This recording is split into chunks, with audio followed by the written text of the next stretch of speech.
OAB, o senhor deve lembrar disso, a gente tinha muitas pessoas dessas áreas também que não eram só do direito, né?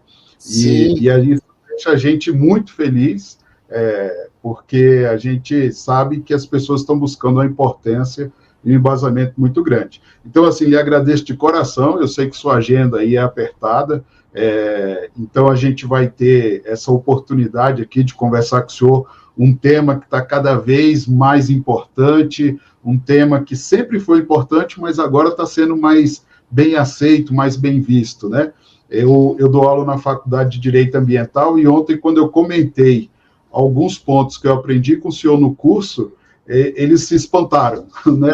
Como, por exemplo, a questão do habeas corpus do chimpanzé, que já foi impetrado, a questão dos gatos, né, da Bahia, e aí a gente vai conversar acerca disso e outros detalhes, e, antemão, mais uma vez, muito obrigado ao senhor e a todos os presentes, participantes aqui, e eu queria, começando a dar essas boas-vindas, e também que o senhor, antes da gente adentrar mesmo a importância do direito do bem-estar dos animais, eu queria saber do senhor, assim, o senhor se apresentasse, né, um pouco, eu sei que o senhor é advogado, biólogo, é professor, atuante firme nessa área do direito dos animais, e saber o que lhe levou a atuar nessa área de direitos dos animais, que realmente é raro, né? Inicialmente, eu agradeço o convite. Boa noite para você, boa noite para todo mundo que está nos acompanhando. Na verdade, eu consegui reforçar ainda mais as minhas ações no Instagram, com os médicos veterinários. Depois que vocês divulgaram, apareceu um bocado seguindo, e eu sempre sigo divulgando. Vai dar tudo certo. Na OAB, se me permitem, antes de avançar um pouco mais, eu está pensando em tempo, para eu saber quanto tempo eu tenho. Porque se você me disser que eu tenho 2 minutos, eu falo tudo que eu tiver para falar em 2 minutos. Se for 2 horas, eu falo ainda. Aqui o tempo que manda é o senhor e o nosso público aí, com as perguntas, com o que eles desejarem. Então, fique 100% à vontade. Problemas e desafios. Então, antes de me apresentar para o pessoal, vou voltar tudo, já que possivelmente travou bastante a minha fala no começo. Vou agradecer o convite, me colocar sempre à disposição, saudar vocês, saudar todo o pessoal que está aqui conosco. Eu estava dizendo que aumentou muito as minhas conexões no Instagram com médicos veterinários, biólogos, e antes de me apresentar, que você tinha, eu estava falando que eu queria fazer uma pequena menção a 2 situações. Uma é esse curso da OABDF que você falou, e a outra esse peixinho aqui, que é o Pirá Brasília. É o peixe das nuvens, um peixe que vive nas nuvens. Você já viu um peixe que vive? Não. Se der tempo, a gente fala sobre ele. Se não, depois o pessoal me provoca, vai para cenas do próximo capítulo. A gente marca outro encontro depois. Eu estava falando que a OABDF, a Escola Superior de Advocacia, a ESADF, sempre nas questões jurídicas, que a gente vai tratar da jurisprudência e das peças processuais. Inclusive, então, a gente, uma quarta-feira, ontem, também chamado de... Tá, vamos ver agora se agora vai. Acho que agora... E eu vou fazer também, assim que acabar aqui o nosso encontro, eu vou fazer a postagem no Instagram, e lá também no meu Instagram, e lá também vai estar disponível o livro. Agora eu me perdi. Estava falando das intersecções do direito animal com o direito do consumidor.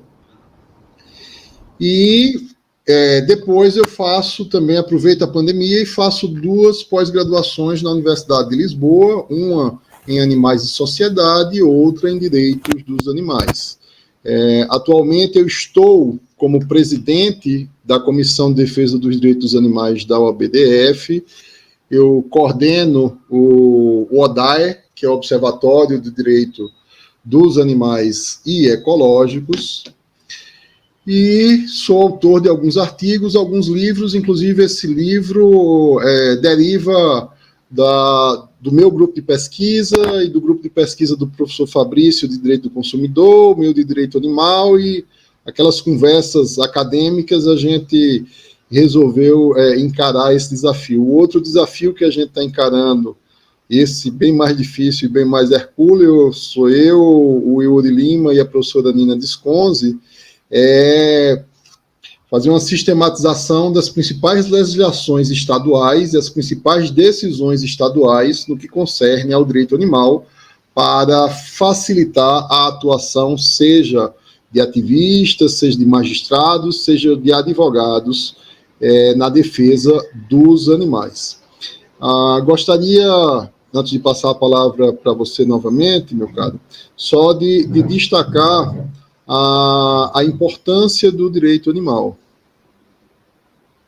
A importância do direito animal, ela fica bastante clara quando a gente percebe que e as influências do direito animal, as repercussões do direito animal, quando a gente se dá conta que a pandemia, que matou tantas pessoas, que causou tantos prejuízos à economia, que mudou a nossa rotina, ela deriva exatamente da conduta lesiva, da conduta abusiva do ser humano em relação ao meio ambiente e em relação aos animais.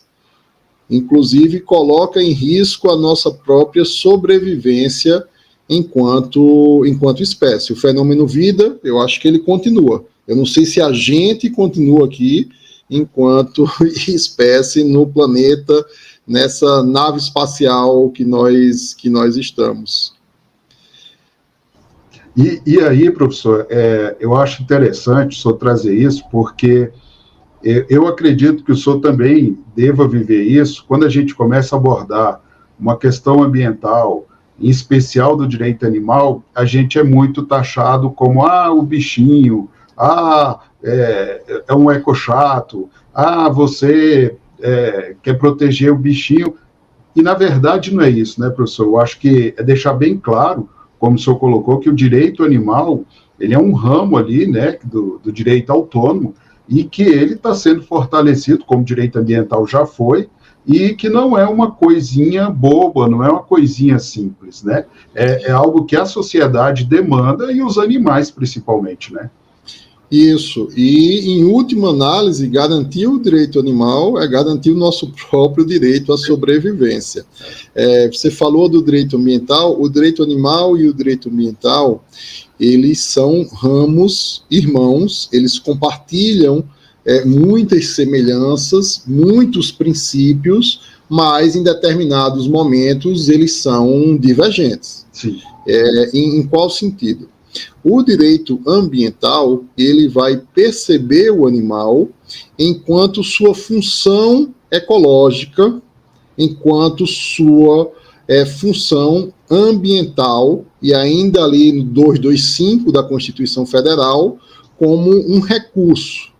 O direito animal já parte da perspectiva da dignidade animal, daquele único indivíduo possuir dignidade. E isso pode resultar em ações diversas. Não estou dizendo que uma ação é certa ou a outra é errada, mas, por exemplo, de uma espécie invasora como o javali, para o direito ambiental pode ser legítimo simplesmente extinguir aquela espécie invasora, enquanto que para o direito animal parte da percepção de que é um ser com dignidade, que foi inserido ali indevidamente pelo ser humano e que teria outras estratégias que não o abate desses animais, como, por exemplo, estratégias para ir diminuindo cada vez mais aquela população, até que aquela população não exista, falando isso no que se refere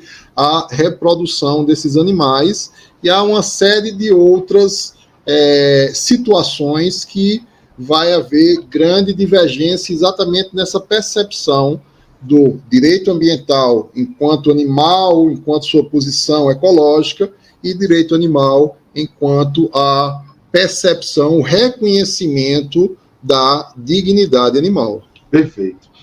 Professor, pegando esse gancho, eu acho Só um parênteses, estou tão feliz agora que estabilizou, não foi? 100%. Agora ficou uma maravilha. Eu não sei o que aconteceu ali no meu escrito. Deve ser, como se diz lá na Paraíba, deve ter sido a quintura. A quintura. Aqui em Brasília. Essa época era para estar chovendo, está caindo água e até agora nada. E diz que é um fenômeno decorrente, aí, né? Eu estava lendo a respeito disso hoje, né? Que esse calor que a gente está vivendo não é algo de normalidade, não. É algo de algumas alterações provocadas pela gente. Exatamente. E, infelizmente, antes de você fazer a próxima pergunta, infelizmente, as próximas e bem possíveis pandemias vão surgir da manutenção desse nosso comportamento. Enquanto a gente não entender que a gente faz parte de um todo e compartilha esse planeta com as demais formas de vida, a gente vai continuar com esse comportamento deletério, mesquinho, vide, por exemplo, e não só em relação aos animais, sim, mas em relação a todos aqueles que são mais vulneráveis, vide o caso absurdo, revoltante que está acontecendo na Amazônia em relação ao meio ambiente, em relação aos animais, em relação àquelas pessoas que estão falecendo, estão em situação extremamente vulnerável. Perfeito. E, professor, dentro desse contexto, eu acho muito interessante a gente, primeiro, falar da visão do animal, do campo jurídico, como ele é visto hoje no direito, e, ao mesmo tempo, mesmo dentro do direito, apesar da gente não ter uma alteração objetiva na lei, da conceituação do que é o animal, né? A gente tem já julgados, a gente tem uma tendência de considerar o animal não como o Código Civil trata. Então, eu gostaria até que o senhor explicasse para a gente essa diferença que existe hoje, o que está escrito na lei, no Código Civil, sobre os animais, mas, ao mesmo tempo, também essa nova percepção que está tendo, que não é só um machismo, é a nova percepção que está tendo e sendo adotada. Se o senhor puder explicar um pouco disso, porque ontem mesmo, vários alunos lá, ontem falando sobre direito ambiental, comentei da nossa palestra hoje, bate-papo, e eles ficaram completamente pressionados quando eu falei que a tendência é que o animal não seja mais visto como coisa, né? E essa mudança que eu gostaria que o senhor explicasse um pouco para a gente. Nós temos o artigo 82 do Código Civil, que define os bens semoventes. E a interpretação mais tradicional e que vigora desse artigo, ele insere exatamente os animais como bens semoventes. Então, um cachorro e uma cadeira seriam a mesma coisa. Há propostas de alteração no Congresso Nacional. As propostas se baseiam ou fundamentam-se em quê? Nas legislações internacionais que reconhecem a senciência dos animais, a capacidade dos animais de terem experiências positivas e experiências negativas na sua vida. Dor, angústia, felicidade, excitação. Há, inclusive, um projeto de lei que está bastante avançado no Congresso Nacional.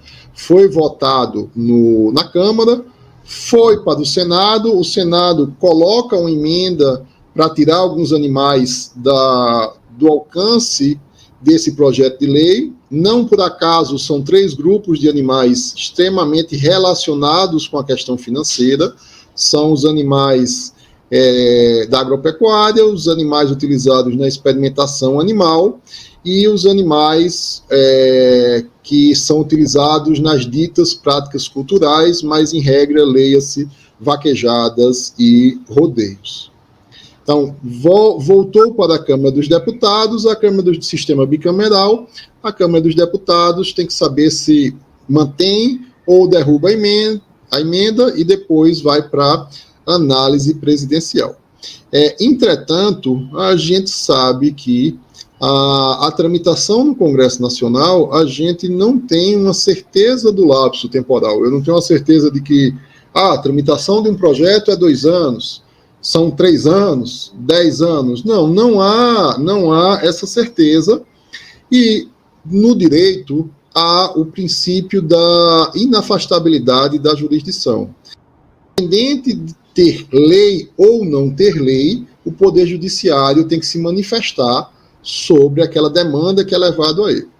Voltando um pouco aos projetos de lei que tratam dessa alteração, via de regra, esses projetos de lei, eles propõem, em relação ao artigo 82, a inclusão de um parágrafo único para dizer assim, olha, o artigo 82, o caput, que é a cabeça, diz o que são bens semoventes. O parágrafo único vai dizer que os animais não se enquadram como bens semoventes. Vai tirar do enquadramento jurídico deles como bens semoventes. Então, eles vão se enquadrar entre um bem e um ser humano nesse primeiro momento, ou nesses projetos de lei que estão em tramitação. Reconhecendo o quê? Reconhecendo a própria dignidade animal. E da onde deriva a dignidade animal? Deriva do nosso próprio texto constitucional, quando, na parte final do inciso 7 do parágrafo 1º do artigo 225 da Constituição, ela veda a crueldade. Eu só posso ser cruel contra algo que vai sofrer aqueles efeitos. Eu não posso ser cruel contra uma folha de papel. Eu posso rasgar, posso destruir, posso queimar uma folha de papel. Mas eu posso ser cruel contra um cão. Eu posso queimar um cão, eu posso quebrar a pata desse cão, eu posso torcer o pescoço desse cão. Então, a Constituição Federal veda qualquer tipo de crueldade. Aproximadamente 10 anos depois, a Lei de Crimes Ambientais especifica um pouco mais no seu artigo 32, punindo aqueles que cometam os crimes de maus tratos, abuso, ferir ou mutilar animais. A pena muito branda. É proposto um projeto de lei no Congresso Nacional para aumentar a pena para quem cometer maus tratos a qualquer animal. Tramitação no Congresso Nacional, tem toda aquela negociação, aquele jogo de interesse. O projeto entra de uma forma, mas quando ele sai, esse aumento da pena vai ser aplicado apenas a cães e gatos, que ficou conhecido como a Lei Sanção, porque teve grande repercussão e influência na aprovação dessa lei. Aquele caso, salvo engano, em Minas Gerais, que o cachorro teve as 2 patas decepadas por um facão, por um ser humano. O Sanção conseguiu se recuperar, e hoje quem comete crimes contra cães e gatos, crimes de maus tratos, está sujeito a uma pena bem maior, que é uma pena de 2 a 5 anos, multa e perda da guarda. Continuamos na luta para aumentar essa pena, para que essa pena maior alcance todos os demais animais. Ou seja, há projetos de lei nesse sentido no Congresso Nacional que precisam ser, ou que devem ser aprovados. Não vou dizer nem precisam, porque pode ter alguém que discorda. Não precisa, a pena está suficiente. Sim, sim.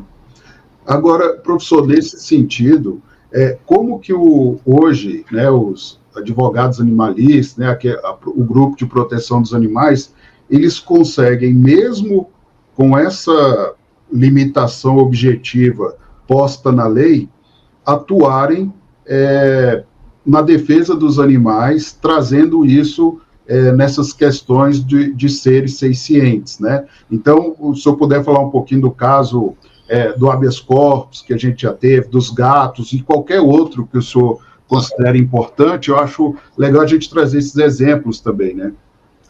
Perfeito. Então, do que é que a gente faz uso na proteção jurídica desses animais, do bem-estar desses animais?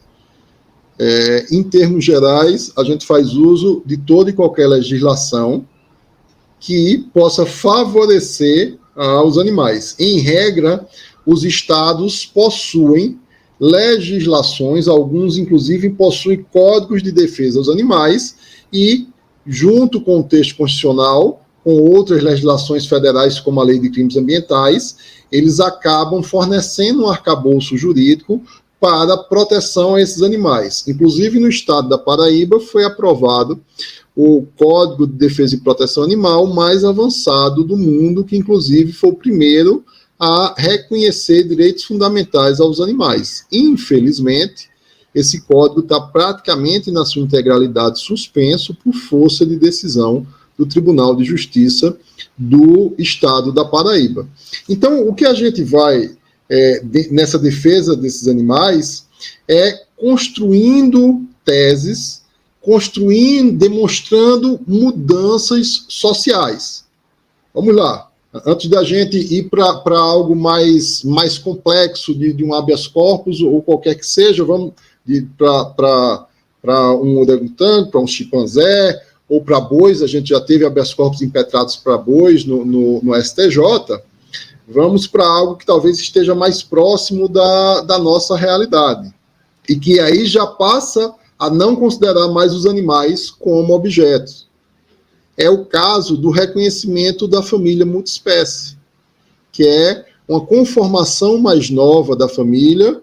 Inclusive, se tudo deu certo, doutora Selma está nos escutando, doutora Selma está aqui conosco, doutora Selma é a presidente da Comissão da Família Multiespécie do IBDFAM, está também comigo lá na diretoria da OBDF. Então, a família multiespécie é o reconhecimento de que a família não é mais só composta por seres humanos, mas tem um gato, tem um cachorro, às vezes tem uma ave, tem um peixe. E quando há a dissolução desse núcleo familiar, você não pode dividir os bens como se esse membro da família multiespécie fosse um bem. Olha, a gente adquiriu esse cachorro e não comprem, adotem, ou a gente adotou esse cachorro, mas esse cachorro tem um valor de mercado de R$3.000, e aqui também a gente tem essa televisão que vale R$3.000, então eu fico com a televisão e você fica com o cachorro, R$3.000 para você, R$3.000 para mim. Não é assim mais que funciona, as decisões já não estão sendo nesse sentido, porque reconhece que não se trata esse animal de um mero bem, de um mero objeto.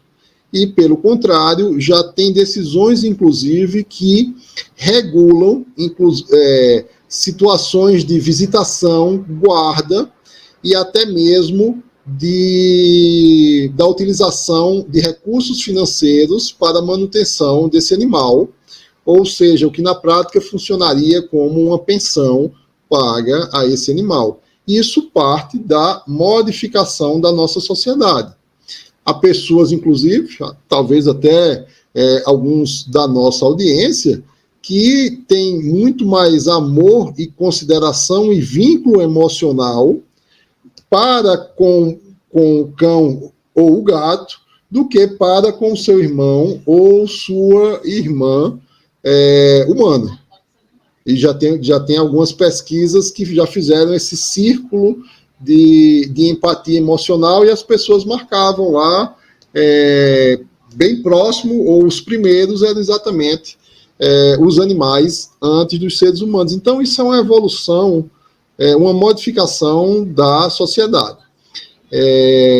Sobre esse tema e outros temas que vão evoluindo na sociedade, eu brinco quando eu estou em sala de aula, dizendo que você pode até não concordar, você pode discordar, você tem o direito de discordar, mas você não pode desconhecer essa realidade social.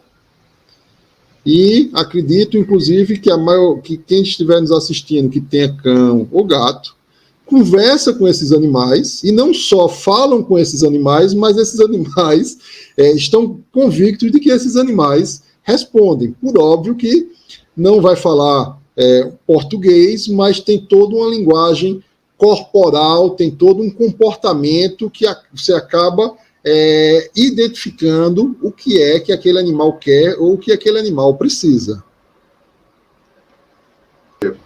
interessante também, professor, eu vi uma recente decisão do STJ, se eu não me engano foi essa semana ou semana passada, não garantindo mais a questão do direito de pensão para o animal, né? Que ele não seria possível que um animal recebesse pensão, porque estava ocorrendo muito isso, né? Havia o divórcio, e depois do divórcio, separação, aquele animal necessitava de cuidados, e aquele outro, que era um tutor, né? Não só, alguns casos, amoroso, mas também financeiro, né? E aí essa outra decisão, ela veio recente e acabou até meio que desconcertando aquela linha que a gente já estava seguindo, né? Então, o que o senhor considera acerca dessa decisão, por exemplo? Essa decisão foi um julgamento que aconteceu no final do ano passado. No direito, a gente sempre tem que ter um cuidadozinho extra, sempre tem que ter uma atenção aos detalhes, porque às vezes um pequeno detalhe muda muita coisa. Vamos supor que você, não sei se mas vamos supor que você seja casado e que eu seja casado. Eu me divorcio, aí minha esposa fica com 50% do meu patrimônio. Você se divorcia, sua esposa acha que vai ficar com 50% do patrimônio e não fica com nada. Não, mas o que foi que aconteceu? Não eram as mesmas situações? Não era. Eu estava casado, tinha um pacto antinupcial de comunhão universal de bens, e você tinha um pacto antinupcial de separação universal de bens. Olha, meu tio e minha tia trabalhavam no mesmo local, faziam tudo igual. Um entrou com processo na segunda e ganhou, o outro entrou na terça e perdeu. Porque na terça aquele direito já tinha prescrito.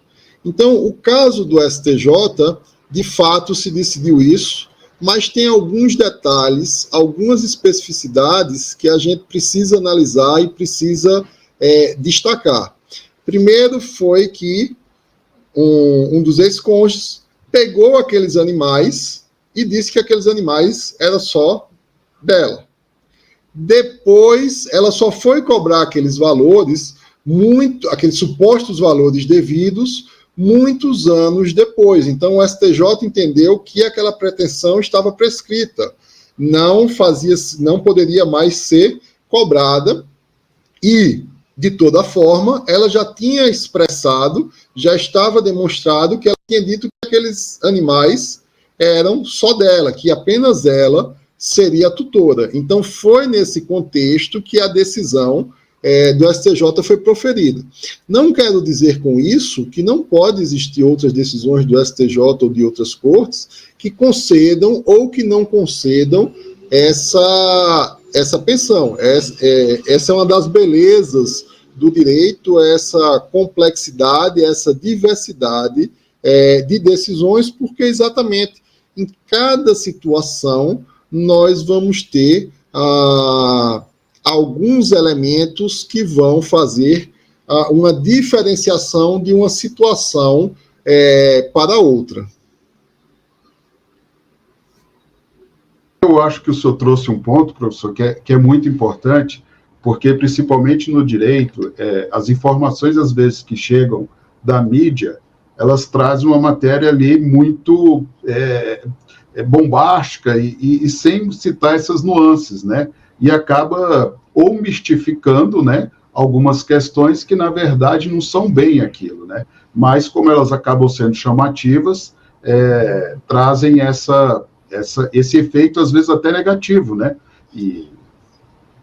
Isso é verdade. Isso pode se dar por vários fatores ou várias razões. Desde um pouco de desconhecimento de quem está escrevendo aquela matéria, ou até mesmo interesse de que a matéria seja um pouco mais bombástica ou sensacionalista, porque o que importa hoje em dia, ou pelo menos um fator importante, é o número de cliques naquela notícia, né? Quantas vezes a gente não já clicou numa notícia e na notícia, e quando vai ler, entra e vai ler a sua integralidade, mas não tem nada a ver o que foi anunciado aqui, a manchete, com a notícia. Ou então a notícia não diz nada com nada, sei lá, cometa cai, aí você entra na notícia, a cometa cai na Terra, aí não diz quando foi, onde foi, quem foram as testemunhas, se tinha foto, se tinha filmagem.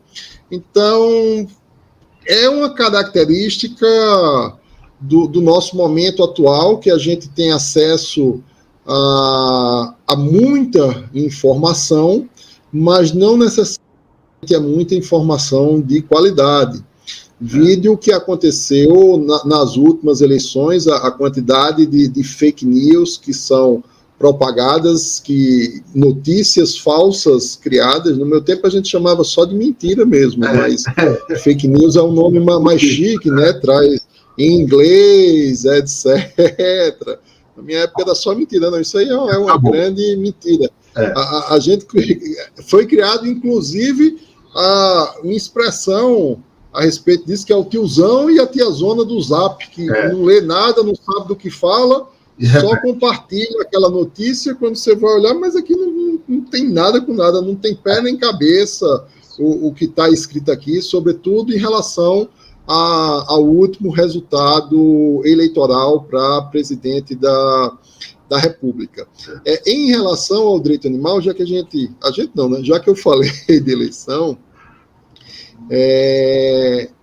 o direito animal, a questão animal, por ela ter sido já há algum tempo percebida como um fator positivo pela sociedade, o que a gente percebeu nas duas últimas eleições, e aí vocês puxem pela memória ou vejam a próxima eleição, é que todo mundo quer ser o candidato que tem um cachorro debaixo do braço, um gato debaixo do outro braço, um papagaio aqui, um iguana acolá, porque, em tese, isso se converte numa simpatia da população que pode ser revertido em voto, que pode resultar na ajuda na eleição daquele candidato. Nós já tivemos casos, inclusive, de pessoas que se apresentaram como defensores dos animais, como ambientalistas, que se elegeram, e todos os projetos de lei apresentados são contra o meio ambiente, são contra os animais.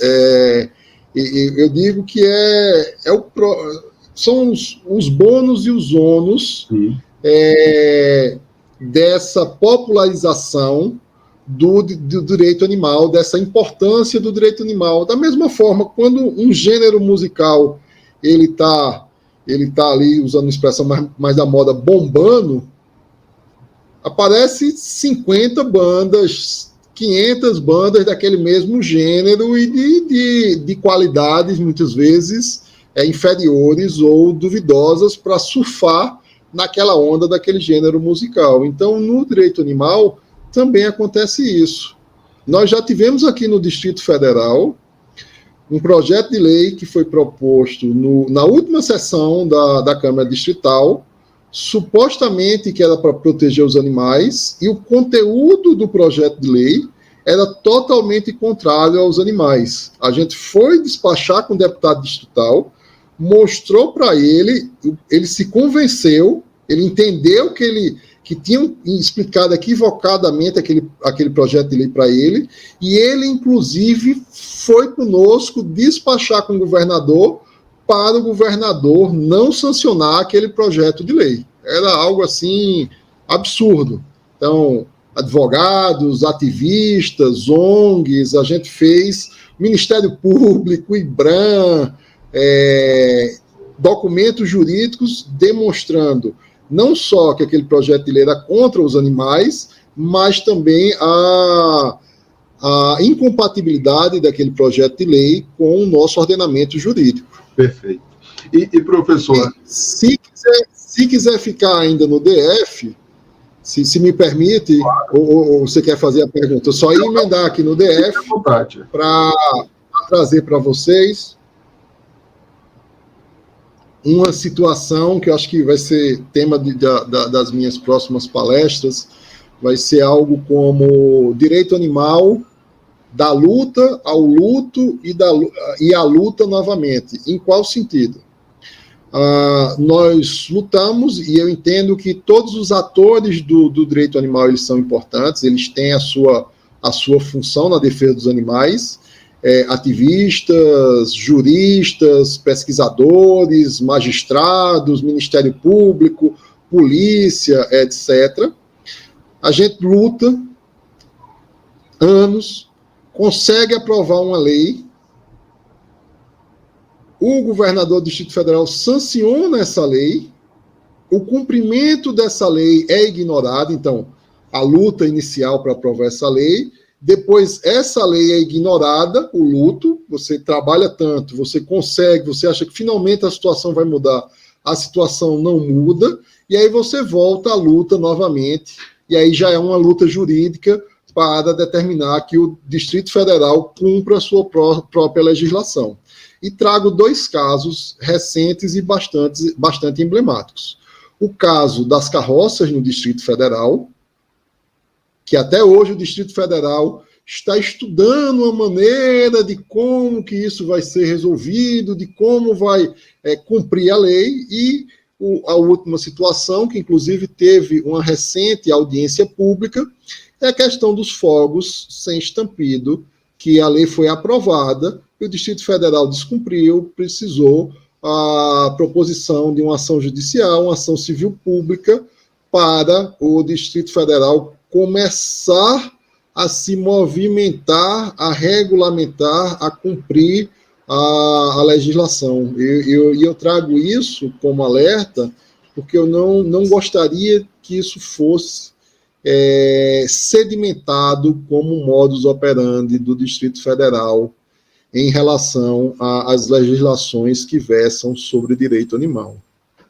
E acho que é importante esse ponto, professor Arthur, porque a gente tem diversas normas que já são mais que suficientes para a gente ter uma certa garantia. Mas a gente falta fiscalização, falta o ataque à fonte, né, falta uma operacionalização para que aquela lei se torne eficaz, né? Eu acho que é muito interessante esse paralelo que o senhor fez da questão da lei do DF de proibir fogos, né, com estupidez e tal, que ele defende o lado mais vulnerável, né? Então não é só o animal, né? São outras pessoas que também são vulneráveis, que se encontram em vulnerabilidade e que serão beneficiadas com aquilo, né? Então, eu acho que quando a gente fala de direito animal, a gente não está falando só de um cão, só de um gato, a gente está falando de toda uma, né, não digo classe no conceito biológico, mas toda uma classe ali que vai se beneficiar com aquilo. E aqui muitos estão questionando, professor, e falando, essa questão dos animais silvestres, né? A gente fala muito sobre cão e sobre gato, mas lembrando que essa defesa e essa aplicação vai muito a eles também, né? Eu acho que tem uma diferenciação óbvia, né? Até a categorização deles, mas quando a gente fala desse direito, a gente está abordando também, né, professor? E eu queria que o senhor falasse um pouco também dessa questão dos animais silvestres, selvagens como um todo. A Constituição Federal, quando veda a crueldade, ela não faz distinção ao grupo ou ao tipo de animal. A Lei Arouca, por exemplo, que trata da experimentação animal, ela faz distinção, ela só alcança os vertebrados no seu espectro de proteção ética dos animais que participam da pesquisa. A Constituição Federal não faz essa distinção, a Lei de Crimes Ambientais também não faz essa distinção na questão dos maus-tratos. Normalmente a gente fala mais cães e gato, porque são animais que estão mais próximos do nosso dia a dia, é mais fácil perceber. Então, é mais fácil eu denunciar maus tratos ao cão ou ao gato que meu vizinho está cometendo, que eu estou vendo, do que, por exemplo, a um lobo-guará que eu não estou percebendo, que eu não consigo vislumbrar. Mas essa proteção, essa defesa, ela engloba todos os animais. E, por óbvio, então, incluso aí os animais silvestres. há situações que são próprias dos animais silvestres, situações que são específicas, como no caso das carroças, dos cavalos, situação que por conta da lei sanção que só abrangeu cães e gatos, aquela pena só vai ser maior para cães e gatos. Então, olha, para quem não é cão e gato, a pena é só de 3 meses a 1 ano e multa. É uma pena irrisória e aí compensa para aquele indivíduo continuar praticando aquele ato. Em relação, por exemplo, aos animais silvestres, inclusive o tema que os membros da Comissão de Proteção e Defesa Animal da OABDF escolheram para a gente trabalhar coincidentemente, esse ano, é exatamente silvestre, não é pet.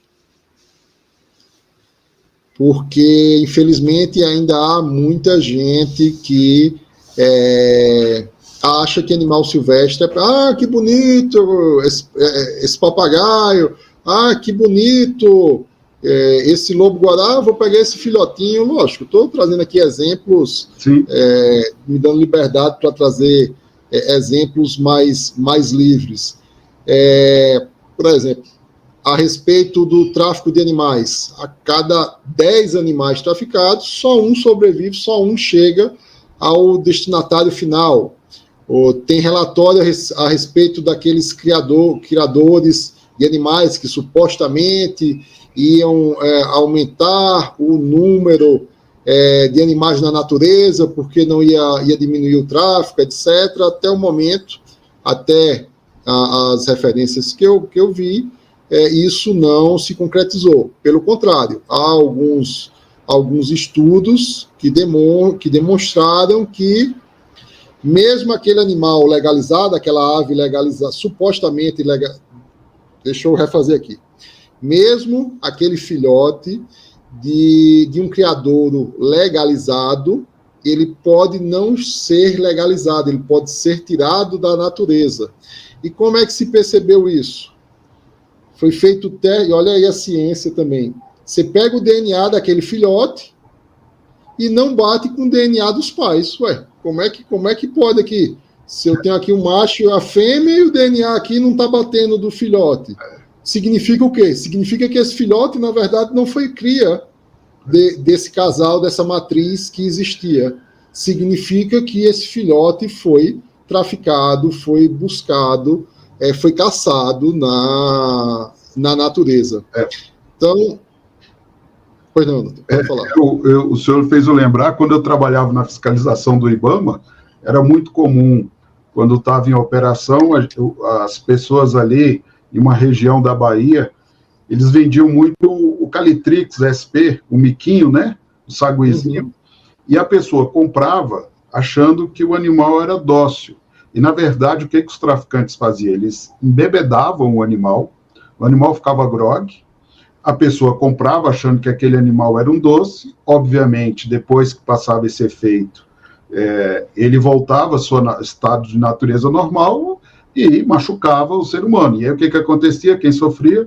O animal. Anilhas, que a gente chegou a fiscalizar de diversos criadouros, a gente chegava lá, via uma anilha que tinha 20 anos, sendo que o animal, a média de vida do animal era de 4 anos. Como é que casa essa conta, né? Então, assim, a gente vê que, apesar de ter essa maior visibilidade, a questão dos animais domésticos, mas eu acho, né, professor Arthur, que a gente já tem uma lei, né, a 9.605, diversas normas, que já garantem mesmo que animal silvestre não é pet, o lugar dele é na natureza.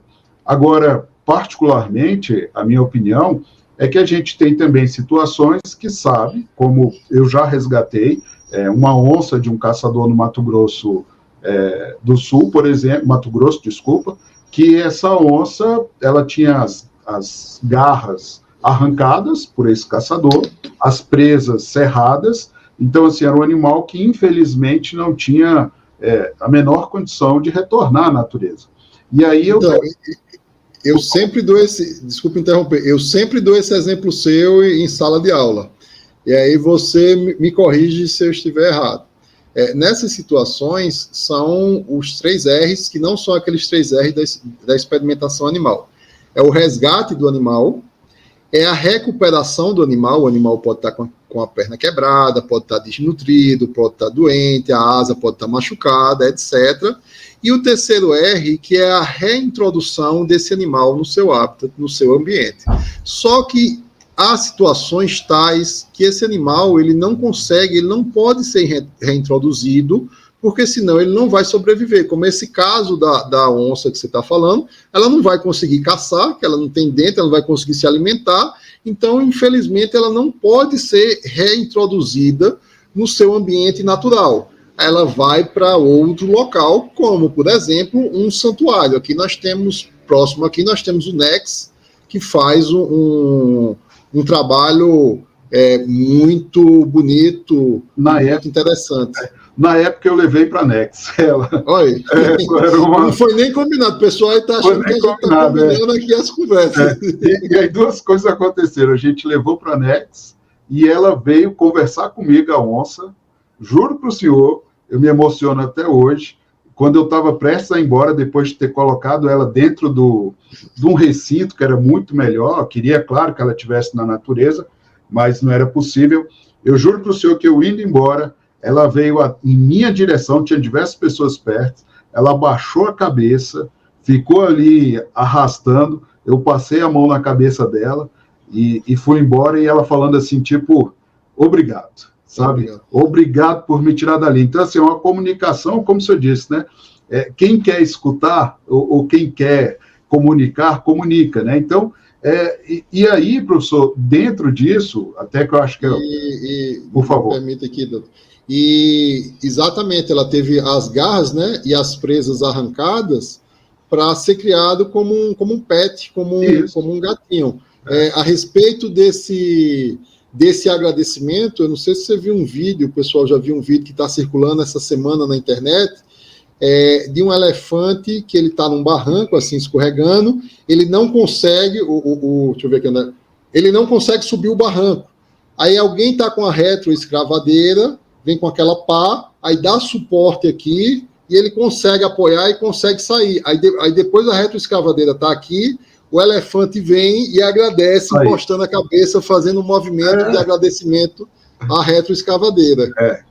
A gente que sabe, que trabalha, que mexe, que vive isso, a gente já consegue um pouco, né? Eu digo um pouco, ler esse tipo de comunicação, né? E é maravilhoso, né? Quando você consegue interpretar. Mas, assim, professor, outro ponto que é muito questionado é essa questão de animais, né? E a gente sabe, como acho que tudo na vida a gente não pode generalizar, né? A gente sabe que, infelizmente, tem pessoas, tem instituições que são sérias, tem instituições que não são sérias, como tudo. E aí eu queria que o senhor falasse um pouco, até nesse viés do animal selvagem ou silvestre, né, que seja exótico ou silvestre, né, o caso que houve na Bahia, né, e se tiver outros exemplos, do habeas corpus impetrado em favor foi de um chimpanzé, se eu não me engano, né? Foi, da Suíça. Isso, e qual que foi a base? Porque, por exemplo, alguns começaram a falar que a base era baseado na semelhança genética que existe entre o homem e o chimpanzé, de quase ser idêntico, então ele seria passível de um habeas corpus. Outra foi, que acho que faz mais sentido, a questão de ser um animal senciente. E aí eu me pergunto, até onde vai essa possibilidade, considerando, né, uma aceitação ou não do magistrado, né, ali, desse tipo de instrumento, para se buscar a libertação de um animal, né? Por exemplo, o circo, que graças a Deus acho que foi uma grande evolução que a gente teve, mas ainda tem que evoluir. A gente já, depois de muita luta, o senhor participou disso também, a gente viu que os circos ali, com animais em diversas cidades, inclusive aqui no DF, né, não pode mais, não entra mais animal em circo. Mas e se eu precisasse de um habeas corpus, de lutar por essa libertação animal, né, com esse termo? O senhor acha que é viável juridicamente? Qual seria o ponto que o senhor explicaria para um aspirante aí do direito com esse anseio? Tá. O primeiro ponto que eu diria para um aspirante de direito é: vem para a gente aqui, vem para a Comissão de Proteção e Defesa dos Animais, da OABDF, que a gente sempre está precisando de gente, as demandas sempre são maiores do que a gente consegue dar conta. O caso da chimpanzé suíça, que foi um caso paradigmático aqui no Brasil, deriva de vários fatores dessa proximidade. Calma, deixa eu voltar aqui um pouco. Isso acontece, hein, pessoal? Quem faz ao vivo. Não estava falando nada errado, não, é porque eu queria ter falado alguma coisa antes e tic-tac, um se adiantou ao outro. No direito animal, até para alinhar o que você falou, porque o chimpanzé é mais próximo, a gente tem aqueles 5 grandes primatas sem rabos que são mais próximos, são os primos ou os irmãos ali, o bonobo, o orangotango, o chimpanzé, ser humano. Dentro do direito animal, nós vamos ter várias vertentes. E dentro dessas vertentes, há um grupo que, por esses grandes primatas estarem mais próximo, pelo menos dentro de uma cadeia evolutiva, dentro de um material genético dos humanos, defende, pelo menos a esse grupo, direitos fundamentais, que é o GAP, inclusive tem aqui no Brasil também. Só para destacar que há várias vertentes e há discussões também, há divergências dentro do direito animal. A própria lei sanção, que é só para cães e gatos, esse aumento de pena, mas é uma lei especista, muitos foram contra. Eu sou mais daquela perspectiva de que a gente vai evoluir devagarzinho, como diria Lulu Santo, em passos de formiga e sem vontade, aquela briga, aquela água mole em pedra dura, tanto bate até que fura. Era essa pequena introdução que eu queria só destacar para quem está aqui nos ouvindo. O caso da Suíça foi a primeira impetração de habeas corpus para um chimpanzé. Eu só não digo que foi a primeira impetração de habeas corpus, porque a gente teve um caso ainda no estado da Guanabara, no Supremo Tribunal Federal, não era nem Supremo Tribunal Federal ainda, 72, que visava libertar todos os pássaros que estavam presos, aprisionados em gaiolas. E a decisão diz, olha, habeas corpus não serve para isso porque animal é coisa segundo o ordenamento jurídico. Voltando, então, para a Suíça. É impetrado um habeas corpus, a Suíça está sozinha, o chimpanzé é um animal gregário, é um animal que está próximo do ser humano, é um animal senciente, é um animal que tem dignidade, e ela estava numa situação muito, mas muito precária mesmo. O que é que ocorre? O juiz, antes de analisar, o juiz Edmundo, pede informações. E antes de analisar a liminar, essa chimpanzé suíça, infelizmente, ela falece. E ele tem que extinguir o processo. Mas antes de extinguir o processo, ele tece uma série de comentários, dizendo, não sei se fiz certo ou se fiz errado, mas o certo é que isso fomentou uma série de debates da possibilidade da impetração de habeas corpus para não humanos, etc. E a partir daí, vejam a contradição, esse precedente e essas argumentações são utilizadas em uma série de outras situações, como da orangotango Sandra, na Argentina, e logra êxito em outros processos. Então, esse habeas corpus, ele tem grande repercussão, mas não nacional, só internacional. O ordenamento jurídico brasileiro, a comunidade jurídica, praticamente ignora esse habeas corpus, que é um dos marcos. Nós vamos ter depois no STJ, para 2 chimpanzés habeas corpus, depois para 2 bois resgatados na farra do boi, e o STJ diz, olha, aquele precedente lá das gaiolas, dos passarinhos, o Supremo já disse que não cabe, só que o Supremo disse que não cabe há 50 anos atrás. Muita coisa evoluiu, muita coisa mudou, como, por exemplo, o reconhecimento da consciência animal na Declaração de Cambridge, que reconhece os substratos neurológicos para uma série de grupos animais, e lógico que eu estou usando grupo aqui em sentido lato, então ele reconhece os substratos e as estruturas neurológicas mamíferos, aves,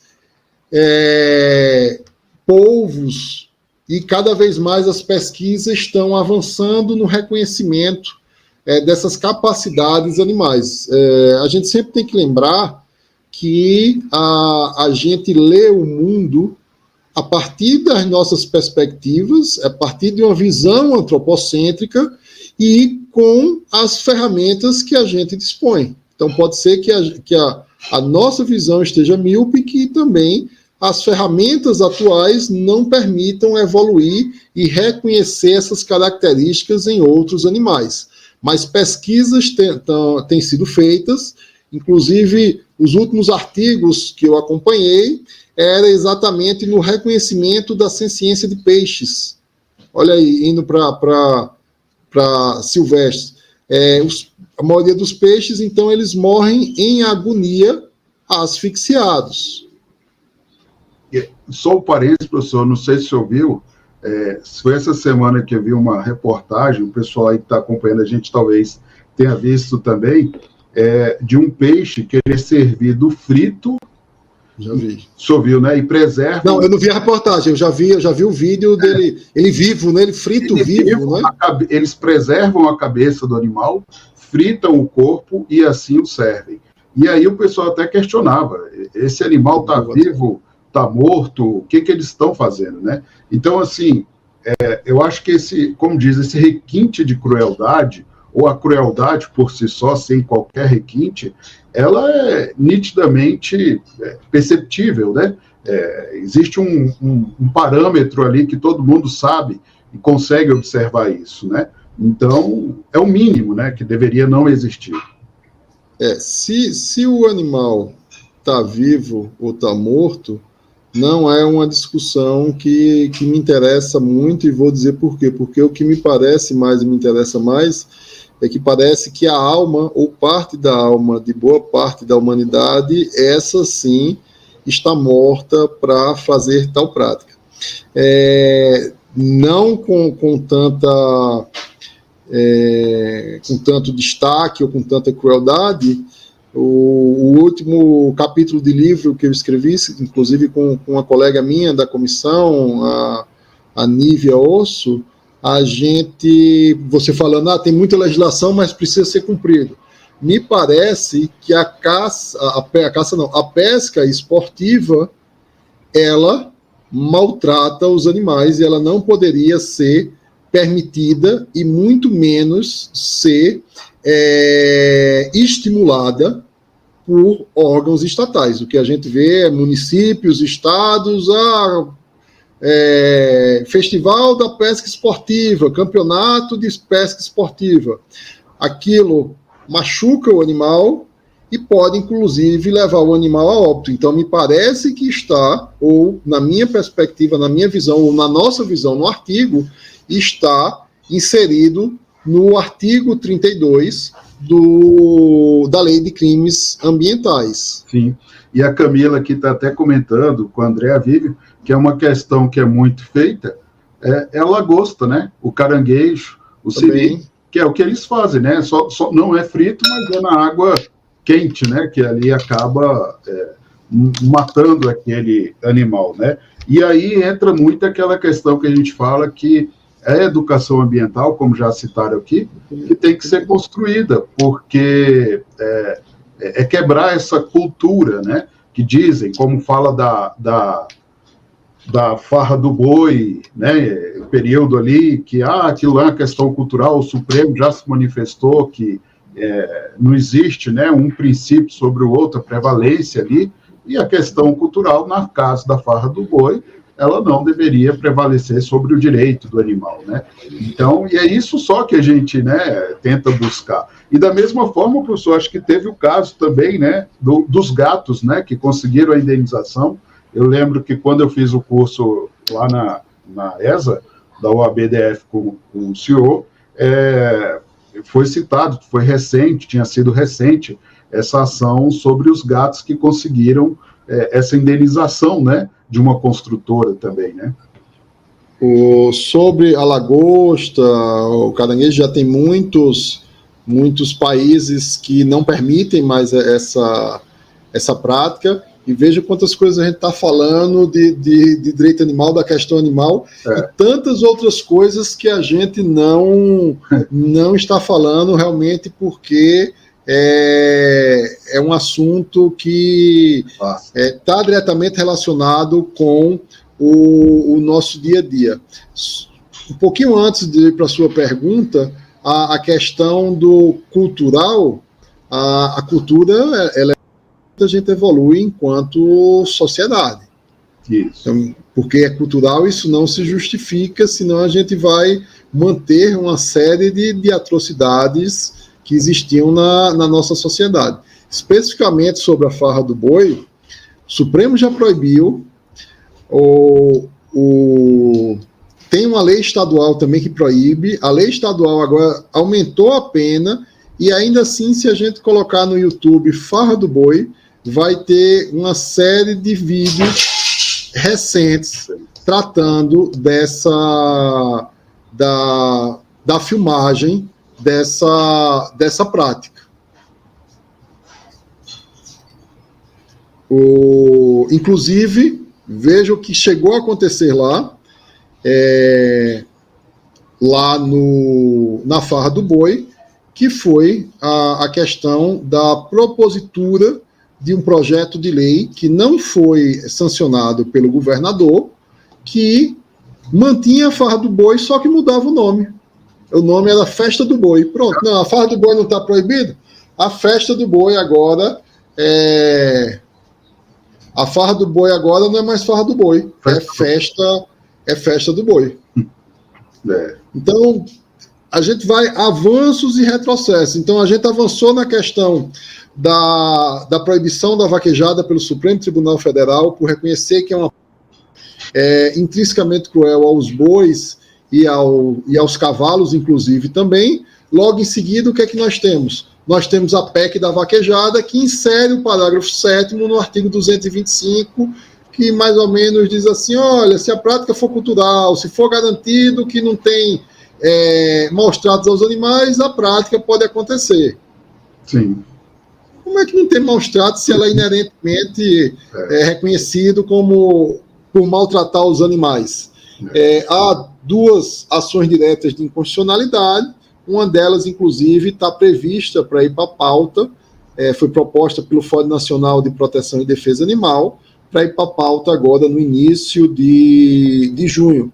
Então, é sempre luta, é sempre uma briga para não retroceder, porque a todo momento há tentativas de prejudicar o meio ambiente e os animais, só que deriva, na minha visão, de uma cegueira de não perceber que, prejudicando o meio ambiente, prejudicando os animais, a gente está prejudicando, na verdade, a nós próprios. Certo.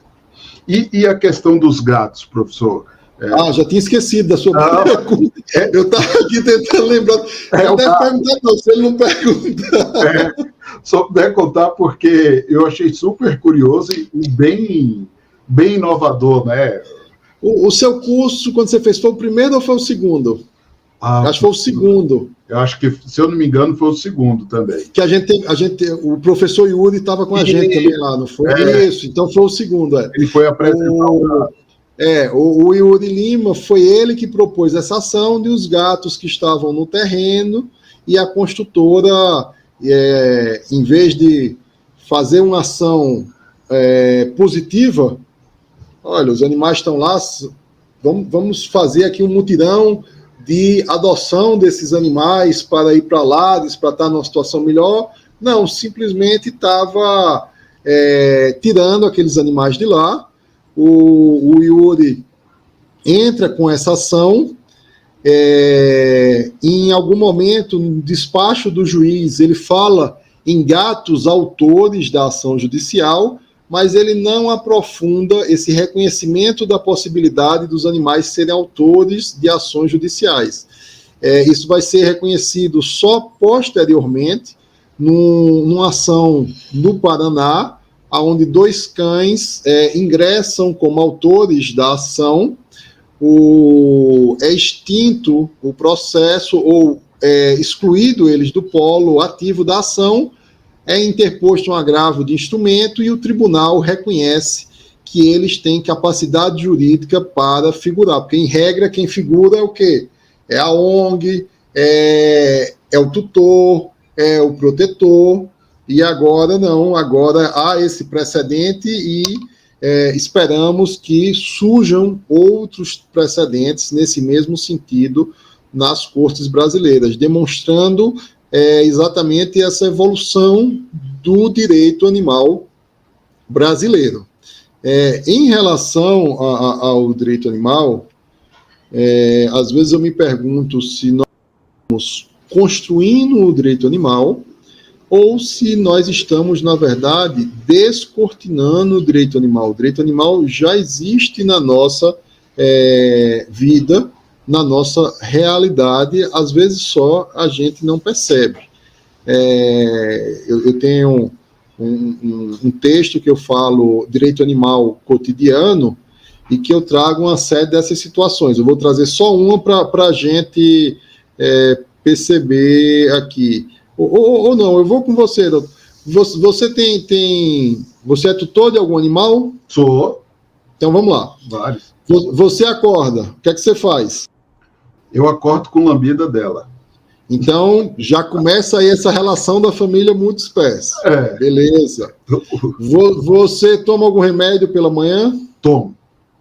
Então, esse remédio que você toma, ele passou pela fase clínica 1, 2 e 3 antes de ser autorizado. Só que antes de passar pela fase clínica 1, em regra, ele passou pela fase pré-clínica, que são os resultados obtidos com a experimentação animal. Ok. Aí você decide tomar um suco de laranja, sem problema nenhum, e comer uma torrada. E na sua torrada, você quer hoje torrada com ovos. E você tem que tomar uma decisão, você, eu, qualquer pessoa, e essa decisão vai refletir na minha posição no mundo, vai refletir em relação aos animais e em relação ao meio ambiente como um todo. Eu posso escolher ovos normais, ou seja, essas galinhas ficam em cubículos e ovos só. Eu posso escolher um ovo de uma marca que lá me garante que foram respeitados os tamanhos mínimos das gaiolas, segunda opção. Terceira opção, eu posso escolher ovos de galinhas livres, elas não deixam de ser exploradas, mas elas são livres. Quarta opção, eu posso escolher ovos plant-based, ou seja, ovos feitos de plantas. E no futuro eu ainda não vi de ovos, mas já há de carne, vou poder escolher, possivelmente, ovos feitos em laboratório, ovos feitos da multiplicação celular. Então vejam que só na escolha do que você vai comer a sua torrada, há essas 5 possibilidades que vão refletir no bem-estar animal e na utilização de recursos naturais para a produção daquele ovo. Sim, sim. E aí a gente pode ir, nesse texto eu vou fazer nesse caminhar da manhã até a noite, e aí vou perpassando, quem quiser depois me pede que eu mando. Vou perpassando por uma série de situações no dia a dia do indivíduo, do ser humano, mas que está diretamente relacionado com o direito animal, e às vezes a gente não percebe. Às vezes a gente não percebe realmente por total incompreensão daquela realidade, ou às vezes há um direcionamento realmente para a gente não perceber. Vamos lá. Aqueles animais do zoológico de Luzon, na Argentina. Primeira vez que eu estive na Argentina, quando eu voltei, depois, poxa, tem um zoológico que você tira uma foto, chega perto de um tigre, de um leão. Nossa, que negócio espetacular. Aí depois eu me conscientizo ou eu tenho acesso à informação de que, na verdade, aqueles animais estão em situação de maus tratos, aqueles animais estão dopados. Aí a gente já não tem mais interesse de ir naquele local. Na verdade, a gente se junta àqueles que estão combatendo aquele local. Ou pode ser mais direcionado. Veja a dificuldade que há no Congresso Nacional para a aprovação de uma simples legislação que obrigue os produtores a informarem se aquele produto tem algum elemento animal ou foi testado em animal, violando o direito à informação, o direito básico do consumidor. Olha o direito animal se relacionando agora com o direito ao consumidor. Então a gente já viu aqui, rapidamente, direito animal se relacionando com o direito constitucional, se relacionando com o direito penal, direito civil, direito ambiental e direito do consumidor numa rápida conversa aqui informal nossa. E eu vou fazer o seguinte, que eu sei que há vários alunos seus aqui nos ouvindo, eu vou selecionar 5 ou 6 artigos que eu entendo que são artigos bem interessantes e artigos fundamentais de leitura, como a sistematização do direito animal pelo professor Vicente Ataíde, quando ele trata do direito animal brasileiro e princípios do direito animal, me cobra que eu lhe passo, e os seus alunos que tiverem interesse vão ter acesso a esses artigos. Isso. Se o senhor permitir, professor, até o senhor pode encaminhar, e a gente encaminha para todos os nossos alunos que têm não só dessa live, né, mas são cadastrados em torno de quase 35 mil, e aí a gente envia para eles, e eu acho que é um excelente material. Porque eu sou zootecnista também, mas sou zootecnista daquela área que é antiprodução, né, mais da área de conservação. Mas confesso que quando eu entrei na faculdade, foi já querendo animais selvagens, sempre gostando daquilo. Mas o que acontece? Eu achava muito chato o direito. E depois acabei fazendo direito, me formando, e vi o quão útil é e o quão indispensável é, quando você fala em qualquer questão técnica animal, você ter o direito ali ao seu lado, né? Tanto para proteção, quanto para conservação, produção, o que quer que seja, ele é essencial. E professor... O direito, ele é uma importante ferramenta, um importante instrumento para essa modificação, para essa evolução do direito animal. Sim. Então, a gente evolui o quê?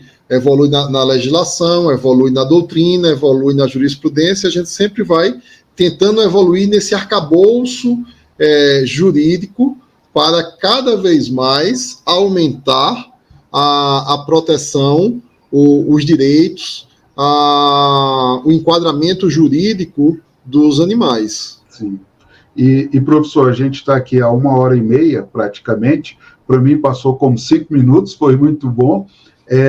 Eu quero que o senhor sinta à vontade para finalizar ou encaminhar aí para uma finalização, e depois essa aula vai ser disponibilizada para os alunos da turma de bem-estar, que a gente tem professores que são muito preocupados com isso, trabalham bem focados na forma de oferecer bem-estar, inclusive para aqueles que não têm possibilidade de estarem na natureza, né? E quero, antes de tudo, deixar o convite para o senhor para estar sempre ali participando ativamente com a gente, qualquer momento que o senhor queira chamar, porque é muito enriquecedora essa conversa com o senhor, e sempre traz, eu acho que não é só um conhecimento isolado, é uma forma de agir, é uma forma de pensar que transforma, né? A gente fala, a nossa estagiária, a Beatriz, ela produz alguns posts, esse dia ela produziu um post simples, falando da importância de não levar concha da praia, e a repercussão que esse post teve de diversas pessoas, mães, avós, falando, nossa, eu levava para minha netinha, eu não sabia, a partir de agora nunca mais vou levar. Então, assim, é um efeito que parece ser pequeno, mas é uma mudança muito grande.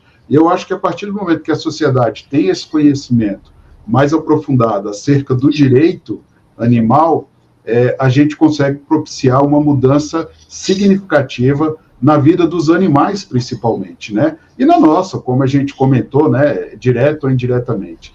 Então, assim, deixo a palavra agora para o senhor, na expectativa que esse seja só nosso primeiro bate-papo de vários outros que terão por vir. Já recomendo a todos que tenham interesse, não deixem de fazer o curso com o professor Arthur, que é muito interessante na ESOAB, e vou compartilhar com a sua autorização, professor, esse livro que o senhor citou, do direito do consumidor relacionado, né, à questão do direito animal, e vou até já, se eu permitir, eu já vou colocando aqui o link para o pessoal no chat. Pode ficar à vontade. Tá? O livro é de acesso gratuito, mas depois eu lhe mando aquele conjunto de artigos que eu prometi.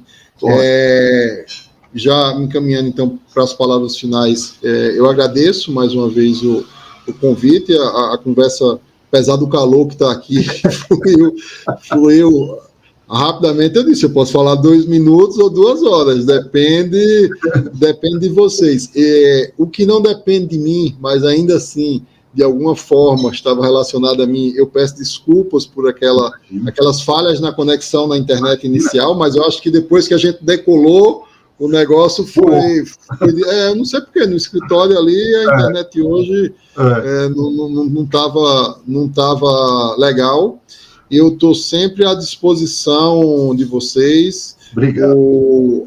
A gente vem expandindo e é muito, muito importante essa expansão do direito animal, da conscientização das questões animais. O DF mesmo, no final do ano, noticiou que vai ter uma delegacia própria para apurar crimes a respeito de maus tratos. A gente tem cursos de especializações, tem congressos, tem revistas científicas, tem comissões como na OAB, na IBDFAN, que tratam da questão animal. A questão animal, o direito animal vai muito além de uma questão de gostar ou não dos animais, ter simpatia ou não pelos animais. É uma questão que vai muito além disso, ela é fundamentada, ela tem argumentos profundos, e me parece que pode ser o caminho que permita a nossa sobrevivência enquanto espécie nesse planeta, exatamente a gente trilhar essa perspectiva do direito animal. Para finalizar, aquela diferenciaçãozinha entre direito animal e direito ambiental, me lembrei agora que tem um princípio muito caro ao direito ambiental, e eu também gosto muito desse princípio, que é o princípio do desenvolvimento sustentável, que está ali alicerçado naquele tripé: desenvolvimento econômico, preservação do meio ambiente e desenvolvimento social. Mas aí eu teço críticas que ele precisa incorporar, ele precisa evoluir para incorporar também a dignidade animal.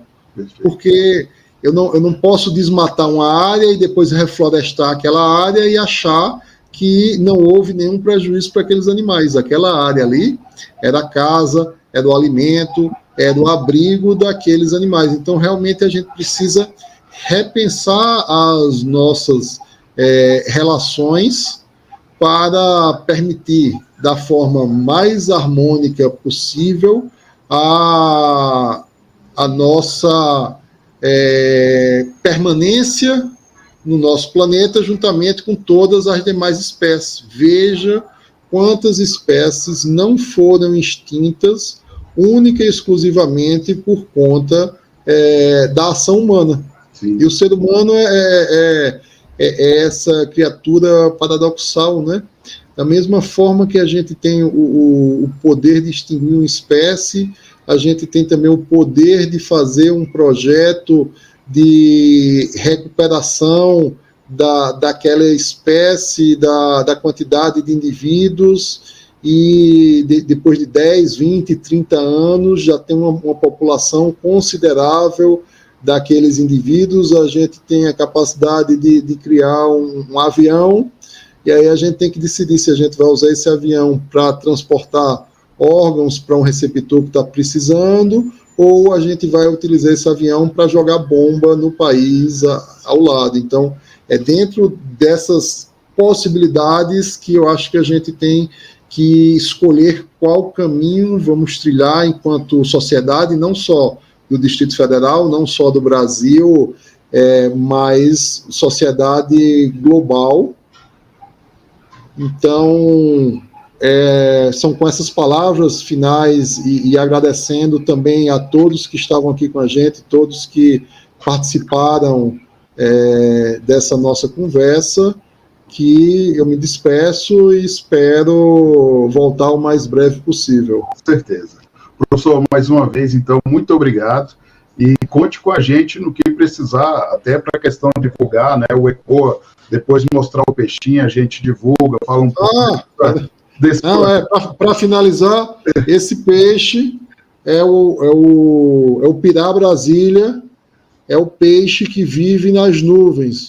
Como assim, peixe das nuvens? É o peixe das nuvens. Eu vou contar essa história num próximo convite. Se o Dalton não me convidar, ninguém vai ficar sabendo dessa história.